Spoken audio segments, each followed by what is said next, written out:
Hello everyone, this is Paul Forsyth again, the Saxophone Professor at Northwestern State University, and I'm talking to you today about some helpful tips, practice tools for Ferling Etude number 23, which is one of the Louisiana All-State Etudes.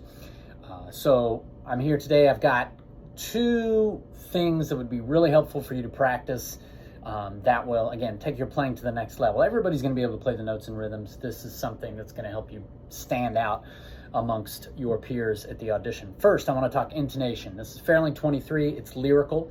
It is in the key of F sharp minor, not A major. I know you see three sharps there. When you see three sharps, two options are A major and F sharp minor. This one is in a minor key. So what I'm going to do is set my drone to a concert A, otherwise an F sharp on this, to work on playing my F sharps and C sharps in tune. Because there are a lot of them throughout here. F sharps, tuning note, that one's not so hard, but the C sharps can be pretty flat if you're playing a middle one, and then the high one can be sharp. So making sure that interval and those two notes are in tune. So I'm going to turn my tuner onto a drone and just play some F sharps and C sharps.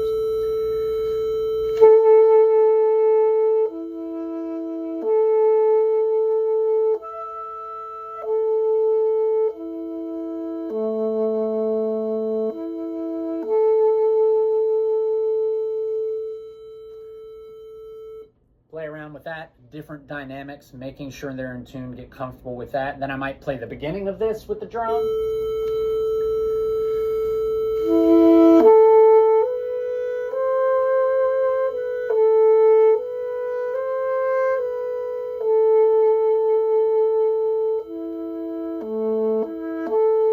Play around with the key, do some with vibrato, again, at different dynamics, making sure you're playing in tune. If you have trouble telling whether you're sharp or flat or whether you're in tune, then use the tuner to see where you are. But use both. Don't just use the tuner. Make sure you play with the drone as well, because then you start to get it in your ear and you improve your ear training as well. Okay, that's a big issue with this etude, is the intonation. Okay, the second thing I think you should practice that would help you a lot is what to do musically with this. Most of this etude is pretty soft, except for the third line. I know right before the third line it gets forte, but that's only briefly. That third line is totally different than the rest of this etude, and it says mezzo forte, so you need to make sure you are playing a discernible, louder dynamic in that third line versus the piano at the beginning, okay? So you need to record yourself doing this. Okay, play just the first 2 measures, 4 measures, whatever, at a piano dynamic, and then do the first 2 to 4 measures of the third line, back and forth, making sure they are different.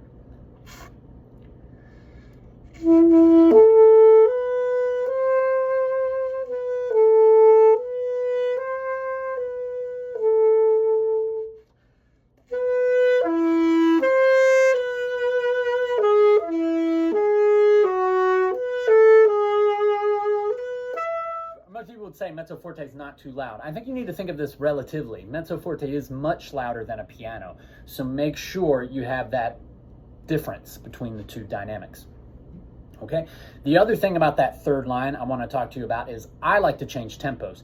I like to go a little bit faster. It gives it more energy to go along with the dynamic and just gives some more artistry and phrasing and musicality to what you're doing, which again will set you apart from others at the audition. If you listen to my recording of this, it's on the NSU Saxophone Studio YouTube page. You'll be able to hear me going faster on that. I like to go approximately, if you have to put a number on it, around 82 for just the third line. So this is what that sounds like. This is the beginning with the metronome. All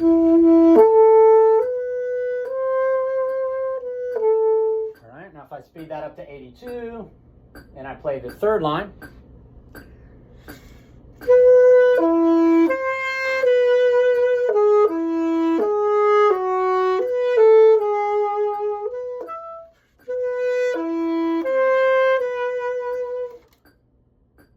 and I also play it louder. Make sure it's a discernible tempo faster and make sure it's a discernible tempo louder. You're going to provide some nice phrasing and musicality, things like that. I hope you enjoyed these methods, ways to practice Ferling 23 that's going to help step up your game on this etude. See you next time.